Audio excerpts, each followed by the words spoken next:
Cam, you weren't playing last year when the team went to Minneapolis. This is going to be your first college game there. How big of a deal is that to you to go to the Target Center and get to be on that floor? It's a pretty big deal. Obviously, the last time I played there, I've been playing there since 4th grade. So each year, growing up on a travel team, we'd always play there, and it's always been a great opportunity to kind of be on that type of floor. And then obviously, I won a state championship there. My junior year, I played there as an 8th grader in the varsity team in the state championship, and we lost in the first round. So it's a big deal. Obviously, I won a championship there, so the goal is to win another championship there. Were you surprised when you found out the Big Ten tournament was going to be up there?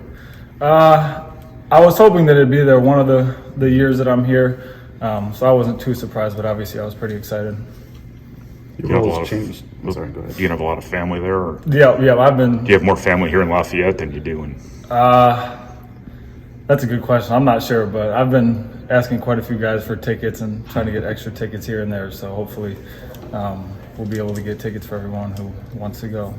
Your roles changed quite a bit almost from game to game, it seems like. And then I think everybody will pinpoint the game where you hit 7 straight shots. But how have you evolved as a player as this year's gone on and kind of just staying ready for any situation? I've talked about it a lot this year, but I think it just goes back to me and Sasha having a lot of talks and talking with PJ, and those guys are just telling me that at certain times throughout the year my time will come, and it's just to be ready.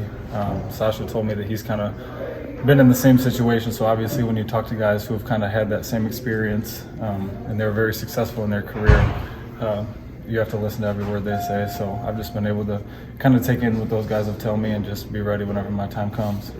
You have a lot of guys on this team, yourself, Miles, guys that can just come in and hit a shot, and those seem to be the March moments that somebody like that, who's maybe not the top player on the team, comes through.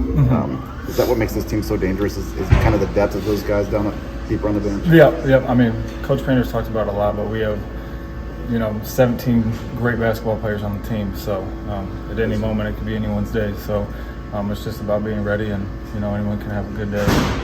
Going into March, that's what's fun about it. At what point did you realize how much of your value could lie as kind of a multi-positional defender? I've always kind of taken pride in playing defense. My junior years of high school is probably when it really started, and then obviously I was kind of a step behind with all the injuries that I've had. But obviously, if you can guard multiple positions, it just, you can get more minutes on the floor. So anytime I can just kind of be more versatile on the floor is going to give me a better opportunity to play.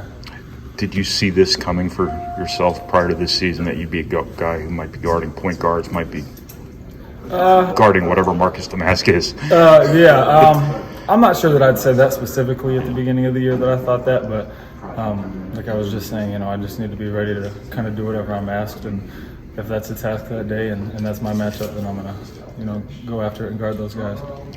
Adaptability can be hard for players sometimes. Just what makes you so adaptable in that regard?